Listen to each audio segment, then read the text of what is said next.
요즘 언론에 자주 저 남미 이 베네수엘라 얘기가 자주 나옵니다.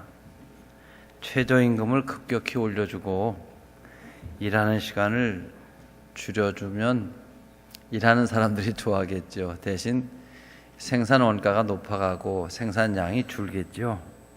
높은 인플레이션으로 물가가 수천 프로가 치솟아서 그 퍼센테이지가 믿어지지가 않습니다.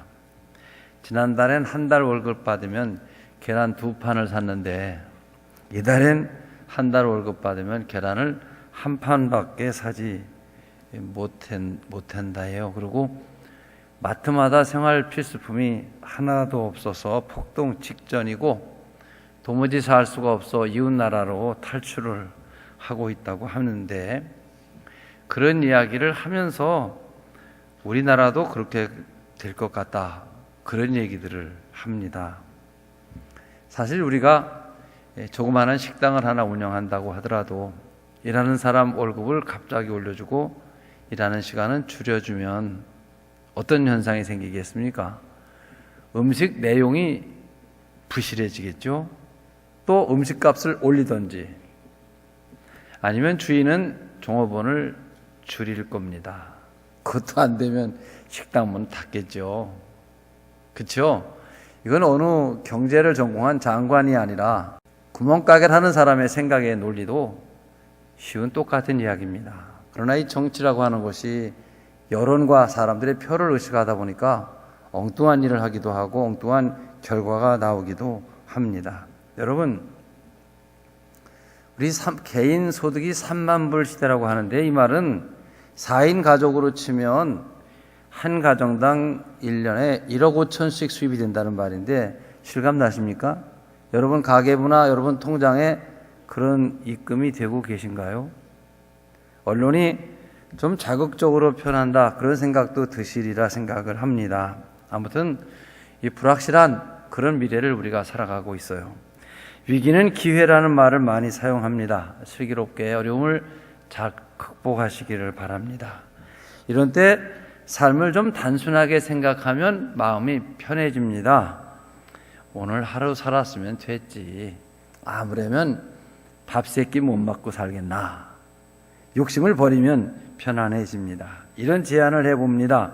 소비, 이 지출을 좀 줄여서 살자. 우리 경제 구조나 문화가 어느덧 소비 지향적으로 바뀌어서 소비를 미덕으로 생각하는 흐름이 되어버렸어요. 좀 지나간 이야기지만 어려울 때 우리는 정부에서 저금하는 걸 계몽하고 열심히 벌어서 쓰지 않고 돈을 모았습니다. 이것은 미래를 준비하는 삶이고 희망이 있다는 말입니다. 지금은 과소비로 빚을 갚기 위해 사는 삶이 됩니다. 매일같이 대하는 광고 매체나 우리가 선전하는 것을 보면 끝없이 무엇인가를 구입하도록, 매입하도록 충동을 우리가 받죠. 그런 각도에서 보면 우리는 매일 물건을 팔려는 사람과 사지 않아야지 하는 사람과의 전쟁 속에 사는 겁니다. 우리 모두가 매출을 높여야 되는 영업사원입니다. 동시에 다른 사람의 고객입니다. 이런 상황에서 어느 시대보다 구매 충동과 소비 유혹을 받지요. 그래서 빚 없는 사람이 없습니다. 물건을 생산해내는 업체나 영업하는 상인들은 끝없이 구매하도록 우리를 유혹하고 충동을 하고, 또 물건을 파는 사람 말을 들으면 신용으로 또 외상으로 주어서 그냥 주는 것 같은 그런 기분이 듭니다. 편리하게도 신용카드를 사용해 지금 돈이 없어도 얼마든지 물건을 살 수 있게 불어 자신감을 넣어줍니다. 휴대폰을 보면 필요하지 않은 땅을 사라거나 이 돈을 빌려 쓰라는 메시지가 오는데 급할 때 꽤 유혹을 받는 사람입니다, 제가. 그 결과 모든 사람이 빚의 수렁에 허덕이고 시간이 가면 눈덩이처럼 늘어납니다. 이 빚덩이를 해결해 보려고 일을 더 많이 합니다. 그런데 필요하기 때문에 자꾸 부정부패와 비리의 유혹에 빠지게 되고 결국은 몸도 마음도 평안치 못하고 만신창이가 되며 이제는 건강 문제에 또 빨간불이 들어오게 되지요. 부부가 같이 벌면 물량적으로는 많이 버는 것 같지만 지출 동반하여 늘어나고 눈에 보이지 않는 자녀 교육이나 부모님 섬기는 일이나 여러 가지 더 중요한 보이지 않는 부분의 문제들이 생깁니다. 요즘엔 빚을 덜 지고 욕심을 버리고 단순하게 살아가는 지혜, 좀 검소하게 살았으면 합니다. 소비를 적게 하자는 것이죠.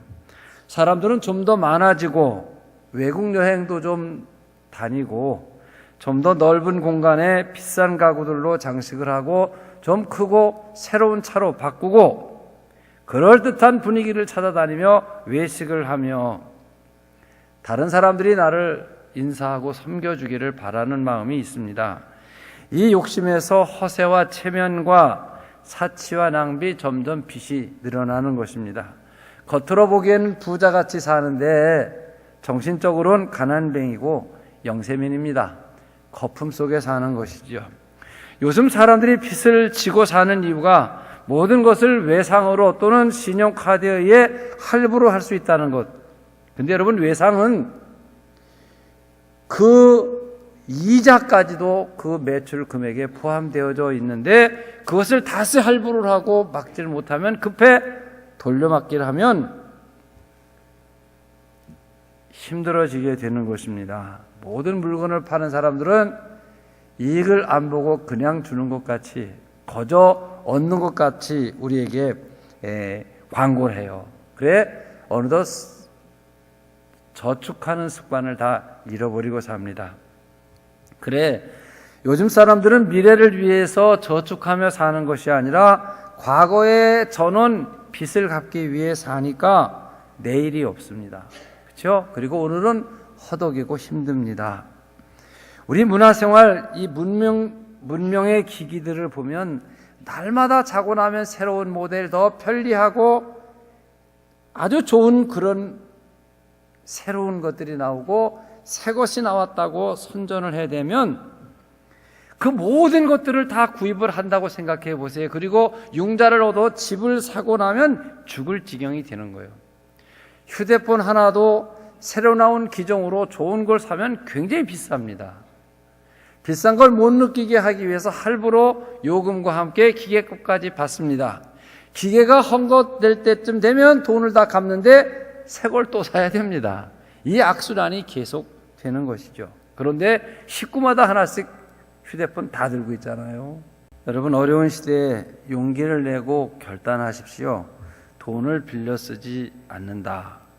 또 월부나 할부로 물건을 사지 않는다. 외상거래 하지 않는다. 없으면 안 쓰고 사지 않는다. 외상으로는 소도 잡아 먹는다는 그런 속담이 있는데 우리에게 꼭 맞는 이야기입니다. 카드는 계획이 있을 때만 들고 나간다. 오늘 자동차에 기름을 넣는다.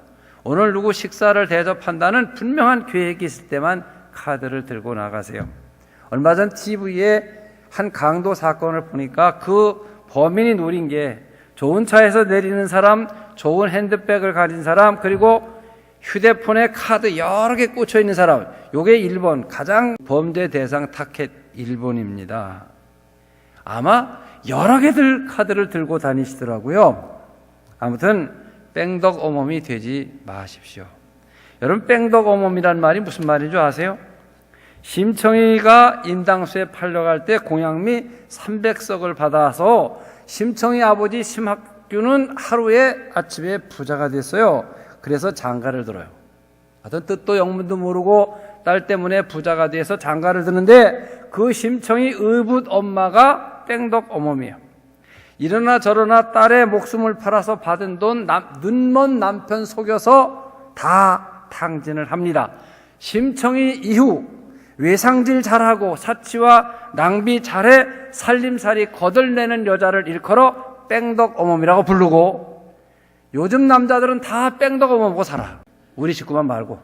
여러분 가정의 재무제표를 한번 정해보세요. 여러분 집안에 자산, 부채, 그리고 자본, 이걸 보는 게 대차대조표예요.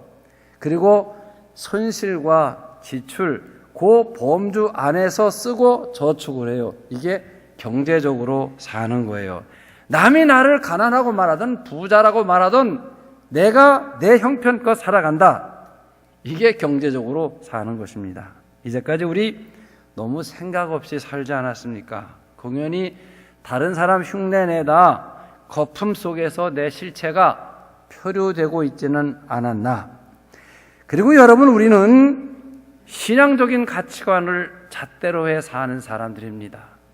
오늘 사도 바울은 본문 11절 12절에서 같이 한번 읽습니다. 천천히 시작.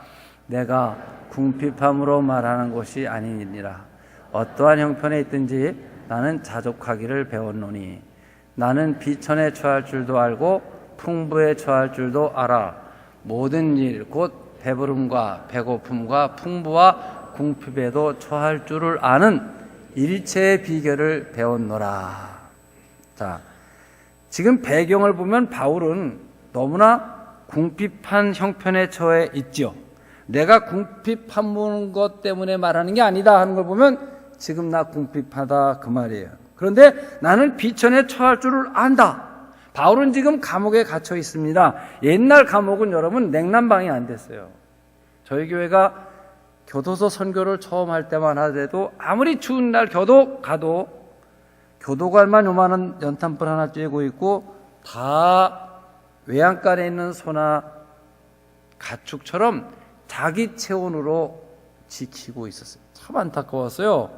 그때 먹을 것이 변변했겠습니까? 아니면 입을 것이 지금처럼 좋겠어요? 아니면 몸이 70 중반의 병약한 노인이 감옥에 있는 것입니다.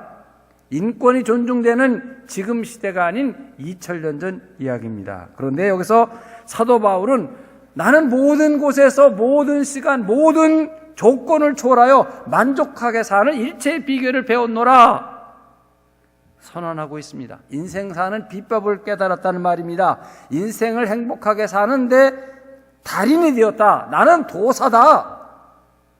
이런 말이에요. 사랑하는 성도 여러분, 여러분들도 이 어려운 시대에 인생을 행복하게 사는 이 비밀을 오늘 터득하게 되시기를 바랍니다. 여기 자족이란 말은 아우타르케스라는 헬라어인데 자기, 나란 말과 이 만족이란 말을 합성어 시켰는데 우리 번역이 자족이란 말로 번역했는데 참 잘했어요. 그런데 이 자족을 누리는 배경이 모든 곳, 모든 시간, 모든 조건에서입니다. 우리가 알고 있는 이 행복이란 장소가 바뀌고 시간이 바뀌고 조건이 바뀌면 행복이 아니라 불행이 되는 경우도 얼마든지 있습니다. 그런데 사도 바울이 터득한 이 비결, 우리가 배워야 될 이 자족은 모든 조건을 초월합니다. 이 비결을 터득한 자만이 하나님의 능력을 얻을 수 있고 또 하나님의 일을 할 수 있는 사람입니다. 모든 것에서 배우는 사람이 현인이요 자기를 이기는 사람이 강자며 자기 운명에 지금 만족해 있는 사람이 부자다. 탈무드에 있는 말입니다. 지금 자신이 처지나 삶, 신분, 경제적인 형편 모든 것에 대해 만족하고 있는 사람, 이 사람만이 모든 것을 초월해 생을 즐길 수 있습니다. 이런 사람이 진정한 신앙인입니다.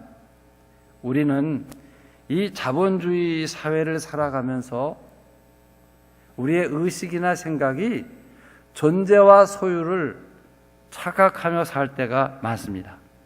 나라고 하는 존재가 인간이란 가치를 하나님 앞에서 그 존엄을 찾기보다 나를 주변으로 한 소유, 내가 가진 학력, 경제력, 권력, 사회적 영향력으로 나를 보려고 하는 거예요. 어떤 사람을 볼 때 그 사람이 누구냐로 보는 것이 아니라 그 사람에 대하여 알고 그 사람을 보려고 합니다. 그 사람이 얼마나 재무 능력을 가진 사람이냐? 그 사람이 어떤 자동차를 타고 와서 내렸느냐? 그가 어떤 아파트에서 살아가고 있는지 그가 사는 주변을 보고 나서 그 사람을 본다는 거예요. 그래서 소유에 의해서 사람을 보고 존재에 의해서 사람을 보지 못하고 사는 이 자본주의적 사고에 우리가 젖어져 있습니다. 바울은 빌립보서 3장 4절 이하에서 세상의 자랑거리들, 이 세상의 사람들이 꼭 가지고 싶어하는 그 소원들을 자기는 수없이 가지고 있었다는 거예요. 재산, 명예, 종교적 경건과 신분상의 특권, 그리고 학식. 바울은 사울로 있을 때 이런 것들을 시위하고 과시하고 자랑하며 이것을 더 많이 얻기 위해 싸우면서 그가 살았다는 거예요. 이 자랑과 과시를 삶의 만족으로 삼고 기쁨으로 여기며 살았어요. 바울이라는 자기 존재를 자기의 가진 조건들로 자기를 보며 살았다는 겁니다. 그런데 그가 예수를 믿었습니다. 바울이 직접 말한 대로 그리스도 안에 새로운 피조물이라. 이전 것은 지나갔으니 보라 새 것이 되었도다. 바울은 새로운 인생인 자기를 발견했다는 말인데 그 옛날 자기의 존재와 삶의 근거, 보배롭게 삼았던 모든 것들을 배설물로 버리고 그가 가진 것과 자기 자신이 별개인 자기를 발견했다는 거예요. 중요한 겁니다. 제가 목회를 하면서 많은 어려움과 수많은 이사를 다녀보고 살았습니다. 단칸방에서 연탄난로 하나를 놓고 네 식구가 겨울을 나기도 했고, 지하실 방에서 살다 여름에 물난리를 겪으니까요, 이 지하수에서 물이 올라와요. 내려가라는 지하수에 물이 올라오는데 거기엔 이웃집 분뇨가 다 떠오르요. 정화조가 다 그런 물로 차서 떠니까 안방으로 다 들어옵니다. 그게 무릎 차더니 배꼽 차고 집이 채워져 갑니다. 책이 그 흙탕물 오염 속에 둥둥 뜹니다.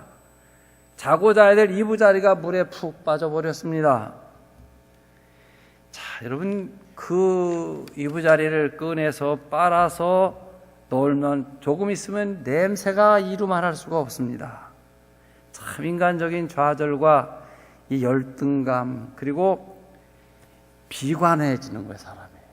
오죽 사람이 못나면 이런 데서 이게 사나, 참 창피하고요. 그런 가운데에서 이 본문을 수없이 읽었어요.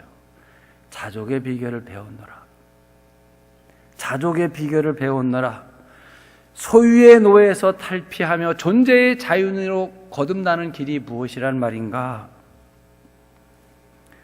로마에 가면, 여러분 유럽 여행하시다 보면 로마에 꼭 바울이 사형당한 곳이 어딘지 찾아서 한번 가보십시오.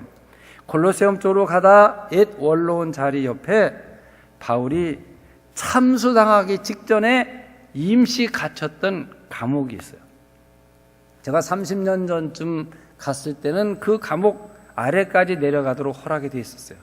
감옥이 아니라 그냥 깊은 구덩이입니다. 우물이라고 그러면 우물가.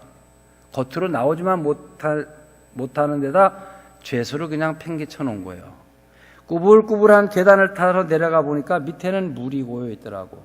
안내하는 분 얘기가 거기서 바울이 최후까지도 전도를 하여 예수 믿는 걸 고백하는 사람에게 그 물을 찍어서 세례를 베풀었다는 거예요. 그리고 70 중반에 바울이 끌려나가 그 옆에서 목베임을 당해 참수로 죽었습니다. 그때 저는 저쪽 목장다리 뒤에 방을 하나 만들고 겨울이면 그 부엌구벽 하나로 얼마나 우풍이 쉬던지 바깥을 비닐로 이렇게 가리고 쫄대를 쳤어요. 봄이 되니까 그 안에는 덥고 밖엔 차가우니까 안에 물이 줄줄 흐르는데 문득 문을 보니까 이 문설주에 버섯이 이렇게 나서 자라더라고요. 그걸 보면서 사람이 오죽 못났으면 이 버섯이 자라는 데서 살아. 애들을 보고 아내를 보니까 불쌍한 남편 잘못 만나고 아빠 잘못 만나서 이런 비관적인 생각이 들었는데 바울의 감옥 앞에 서서는 한없이 울었어요. 바울은 여기서 죽음을 앞두고 자족의 비결을 배웠노라. 그 자족의 비결이 무엇일까 하는 이야기입니다, 여러분. 바울은 그곳에서 자족했다니까. 우리 함께 자주 잘 부르는 그 370장, 연세를 더해갈수록 잘 부르는데 잘하는 노래죠. 주 안에 있는 나에게 딴 근심이 있으랴. 십자가 밑에 나가서 내 짐을 풀었네. 2절은 가사가 더 귀합니다. 그 두려움이 변하여 내 기도 되었고 전날의 한숨 변하여 내 노래 되었네. 이 노래가 자족의 노래입니다. 인생은 자족하고 있는 시간, 자족의 세계에서만 진정한 존재를 느낄 수 있고 자유할 수 있다는 것이죠. 한참 됐습니다만 IMF가 끝나고 경제가 어렵고 나라가 흉흉할 때 가장 많이 팔렸던 베스트셀러 중에 하나가 나는 아버지다, 이런 책입니다. 내용이 이래요. 내가 실직을 당했어도 나는 아버지다, 나는 남편이다. 그런 얘기 당연하죠, 여러분? 사실 그래요. 직장에 잘 나가고 돈 잘 벌어올 때만 아버지가 아니고 남편이 아니고, 돈도 못 벌고 실직하고 병들어도 나는 아버지다, 나는 남편이다.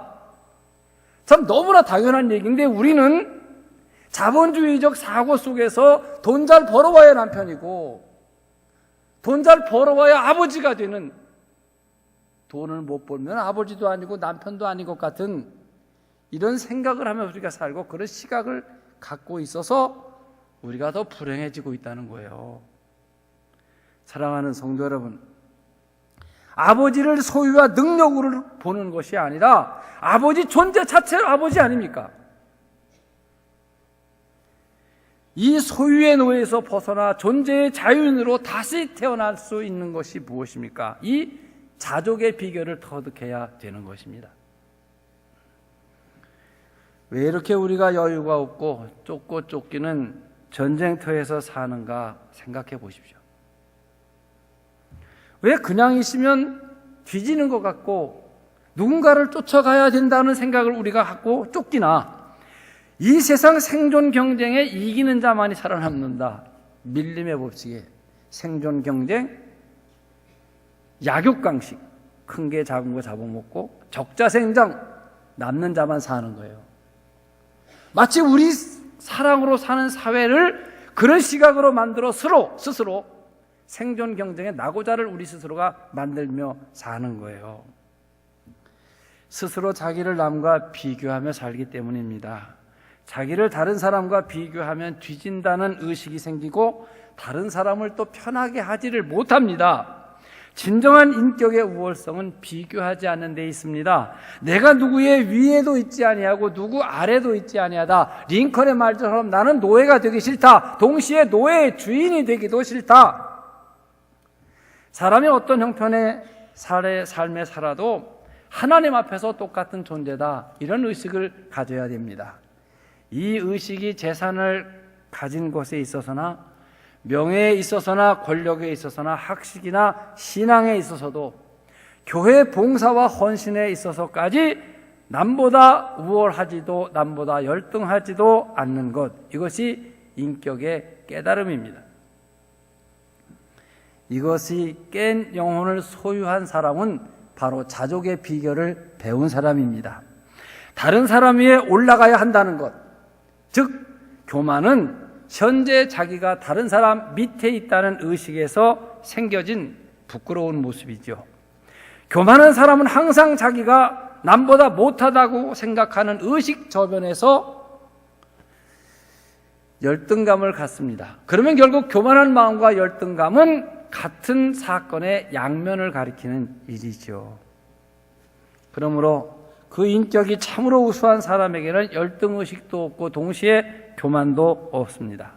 그는 다른 사람과 자기를 비교하지 않습니다. 내가 남보다 부자라는 생각도 하지 않고 동시에 남보다 가난하다는 생각도 하지 않습니다. 여기서 평안과 자족이 오는 것이죠. 이런 사람은 자기 집보다 큰 집을 보고 부러워하지 않고 다른 사람의 오막살이를 보면서 그 앞에 우쭐거리지도 않습니다. 언제나 자기에 만족하고 지금으로 만족하는 것입니다. 그러므로 모든 상황에 힘이 있습니다. 활기찹니다. 인생이 즐겁습니다. 하나님의 말씀 안에서 인생의 참뜻과 고상한 목적을 확실히 깨닫고 모든 것을 주의 뜻으로 받아들이는 신앙으로 사는 사람, 이 사람에게는 항상 감사하고 세상은 밝은 것이고 세상은 아름다운 것이지요. 오늘도 살맛 나는 세상을 내가 주인으로 살아가는 거예요. 사랑하는 성도 여러분, 내가 남보다 얼마 더 수입이 있고 다른 사람보다 우리 집이 아파트 평수가 몇 평 더 크고 내가 몇 단계 누구보다 출세하고 또 시기하고 질투하고 경쟁하면 이런 사람의 마음속엔 그가 어떤 형편과 상황에 있더라도 그의 마음속엔 평안이나 기쁨은 가질 수 없습니다. 이런 것들로부터 초연해지고서야 평화와 기쁨을 얻는 자가 되고 진정한 행복한 사람이 되는 것입니다. 이런 사람이 누리는 평화는 이 세상의 어떤 것으로도 빼앗아갈 수 없고 뺏길 수도 없는 거예요. 이런 사람은 공부를 못해 초등학교밖에 나오지 않았어도 대학교 총장이 깨닫지 못한 지혜를 갖고 사는 사람입니다.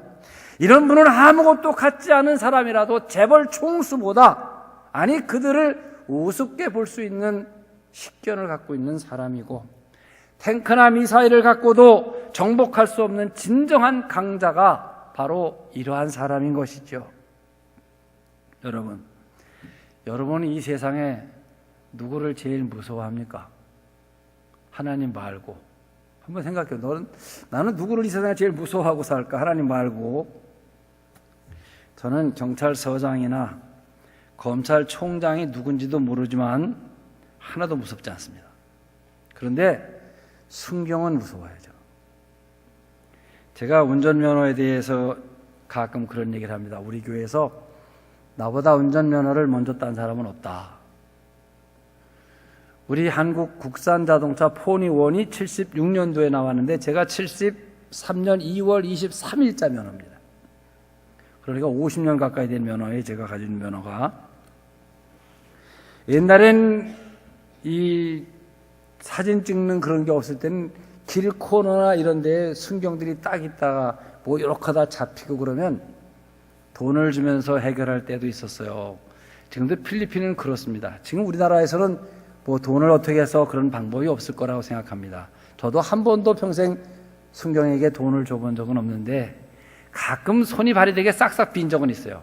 이 안전벨트 같은 거 쉽게 생각하고 안 했는데 딱 걸렸는데 미안하게 다시 안 그럴 테니까 그럼 이분이 자비로운 마음으로 나중엔 그러지 마세요. 그러더니 가래 훈방이야. 얼마나 좋은지. 여러분, 정직하게 자기 일을 성실하게 하는 이 순경은 경찰청장과 같은 일을 하고 있는 사람이에요. 저는 그렇게 생각을 합니다. 우리 교회엔 이런 분도 계십니다. 정월 대보름 전후되면 제게 오곡밥을 갖다 주시는 분이 계세요. 가끔 여러 마른 나무를 이렇게 같이 하는데 제 생각에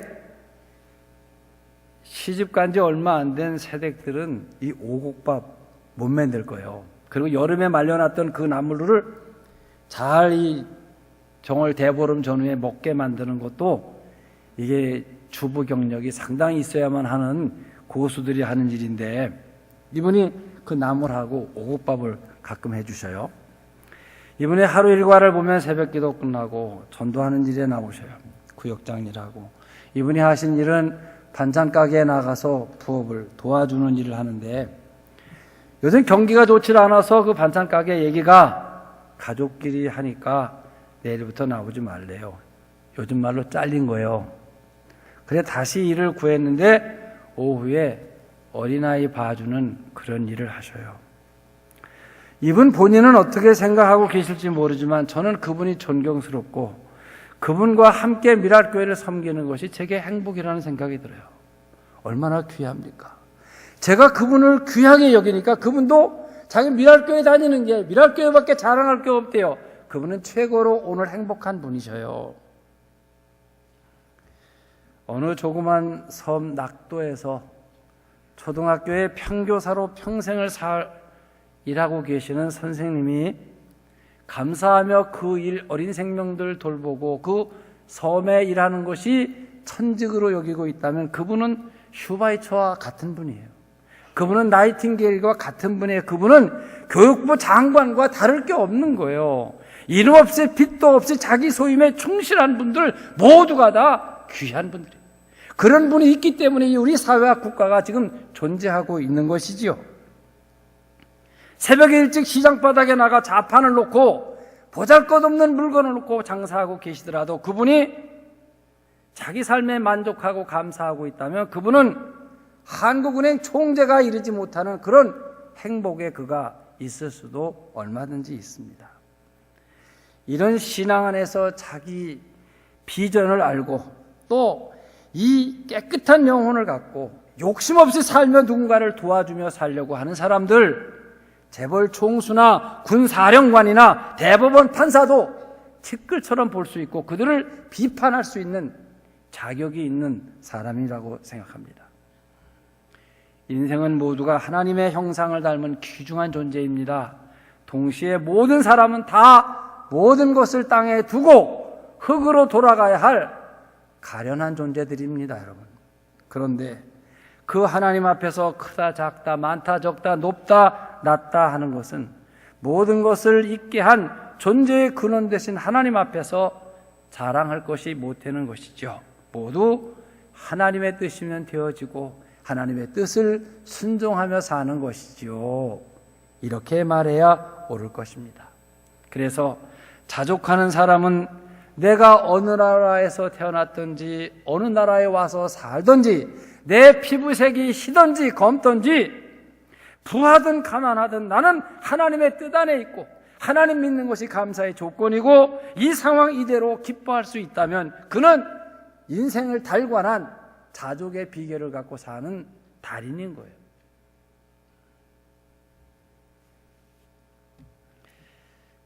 한 교회에 오래 있는 것이 어떻게 보면 자랑이기도 하고 또 자랑거리가 못 된다는 생각도 합니다만 우리 교회에서 36년을 목회를 하고 있으면서 사실 초등학교 아이들 한 명도 없이 교회를 처음 시작을 했어요. 참 냄비 한두 개와 석유골로 하나를 가지고 이사를 와 그때에 비하면 저는 지금 수천 배 부자가 되었습니다. 어마어마한 재산, 우리 교회 재산을 형성을 했습니다. 한 동네에서 오래 살다 보니까 동네 목사님들하고 다 생을 같이 삽니다. 그들 부모님 돌아가시면 같이 가 슬퍼하고 그들의 아이들 대학교 들어가고 군대 가고 장가들이면 또 축하해주고 그들 집안에 우환이 생기면 서로 위로하면서 10년, 20년 지나면서 가끔 목사님들이 그런 얘기를 하면 제가 집자랑을 합니다. 누가 이사했는데 늘 그렇잖아요. 어디야? 몇 평짜리야? 뭐 이렇게 묻는데 저는 그렇게 말합니다. 나는 7,000평 대지 위에 영건평 6,000평 집에 잔디밭이 있고 한강이 이렇게 내려다보는 데 살아 그래. 그게 무슨 말인지 몰라. 7,000평에 축구장이 한 2개 될 거예요. 무슨 말? 여러분 영건평이 6,000평이면 이거 어마어마해요. 구리시청 다음에 우리 교회가 제일 크니까 구리에서 건물 중에. 그리고 3층에서 한강이 쫙 내려다보는 데 내가 산다 그러면 저 사람 무슨 소리인지 못 알아들어요. 저는 사실 구리시에 와서만 20번 이상을 이사를 했습니다. 여러 곳에 옮겨다니며 살았습니다. 그래서 제가 여러분도 한 동네 한 지역에 6개월 이상 살고 골목길까지 다 알잖아요. 누가 전봇대 옆에 연탄재 버리고 거기 연탄재 버리지 말라고 써붙여 있고 맨날 그런 데 다 돌아다니며 살아가지고 그런데요. 그 20여 회를 이사하면서 한 번도 제 삶을 편하게 하기 위해 이사한 적은 없습니다. 교회 형편에 따라 떠밀려서 이사를 했고요. 지금도 또 어디로 나가야 하나 하는 생각을 하고 삽니다. 개인적으로 저는 36년 전이나 지금이나 똑같이 살고 있습니다. 자동차가 있기도 하고 또 있지만 제 것은 하나도 없습니다. 이렇게 살아가는 것이죠. 아마 천당에 가기까지는 이 살은 더 해야 할 것 같다는 생각을 하고 있습니다. 제게 걱정이 있고 기도 제목이 있다면 이번 학기에도 입학된 아이들이 다 등록을 하는지, 목회를 하다 병든 후배 목사님 가정은 어떻게 사는지, 얼마 전에 젊은 목사님이 혈압으로 쓰러져 돌아가셨는데 그 유가족들은 어떻게 도와야 할 것인지, 우리 미랄교회를 섬기는 모든 성도들의 가정과 삶이 평안한지, 우리 교회와 연결된 선교사들의 형편은 어떤지, 또 이 아름다운 우리 교회가 더 부흥하고 하나님의 영광을 돌리고 우리들은 모두가 다 조상인데 우리의 후손들이 좋은 데 교회를 세워서 행복하다는 그런 말을 듣고 신앙생활을 한다면 그것이 바람이라면 바람일 것입니다. 저는 개인적으로 가난하다는 생각을 해보지 않았고 또 부자라는 생각도 해보지 않고 그냥 목사 일을 할 수 있으면 된다고 생각하는 사람입니다. 때론 인간이다. 무슨 암 같은 병에 걸리진 않았나, 또는 날벼락 같은 교통사고를 당한 어떤 문제가 생기게 될까 생각해 봅니다. 그럴 때 제 아내는 어떻게 될 것이며 제 자녀들은 어떻게 될 것인가. 그런데 여러분, 그게 제 맘대로 되는 게 아니고 제가 걱정해서 되는 것도 아니잖아요. 하나님께서 저를 인도하셨듯이 저들의 하나님이 되어주실 것이라고 믿기 때문에 평안한 것이죠. 성도 여러분, 이 자족의 비결이 수고하고 무거운 짐진 인생들이 편안히 쉴 수 있는 쉼터요, 이것을 깨닫는 것이 진정한 행복을 누릴 수 있는 길입니다. 우리 주님 약속에 대한 전적인 신뢰, 그리고 나를 지금 인도하고 계시다는 믿음만이 이 갈증과 채워지지 않는 욕망을 극복하게 해주는 것입니다. 그리고 불안을 이기게 합니다. 이것은 다 하나님 말씀에 자기를 맡기는 일에서부터 출발을 하는 것입니다. 우리는 평안을 잃기 쉬운 시대에 살고 있습니다. 아침에 일어나서 평안하지만 금방 오늘 어떤 일이 생길 줄 모르는, 우리가 누리고 있는 이 평안이라는 것은 금방 시시각각 바뀌는 그런 속에 우리가 살아가고 있지요. 오늘 주의 말씀 안에서 자족의 비결을 터득하시는 인생의 달인들이 되시기를 바랍니다. 여러분이 이 자족의 비결을 터득하셨다면 저는 여러분에게 오늘 선물을 하나씩 드린 것으로 여기겠습니다. 이 자족을 아시고 행복한 여러분의 생애가 되시기를 축원합니다. 기도하겠습니다. 사랑하시는 주님, 우리가 웃고 있지만 지나고 나면 웃을 일이 아니었고, 한숨을 쉬고 걱정하지만 지나고 나면 한숨 쉴 일이 아닌 적이 수없이 많습니다. 사실 예수 안에서 십자가의 은총 안에 선택되었고 하나님의 인도하심을 받고 있다. 어떤 형편과 조건 속에 살아도 하나님의 사랑은 여전하시다. 이 믿음을 갖기까지 우리는 진정한 평안을 가질 수 없습니다. 오늘 순교를 앞두고 지하 감옥에서 나는 어떠한 형편에든지 처할 수 있는 자족의 비결을 배웠다 한 그 자족의 비결 깨달음이 오늘 이 말씀을 들은 우리 성도들 모두가 깨닫게 해주시고, 어떤 형편과 처지를 초월하여 이 자족의 비결로 행복한 삶을 살아가는 저희들 되게 해 주시옵소서. 귀하신 예수님 이름으로 기도하옵나이다. 아멘.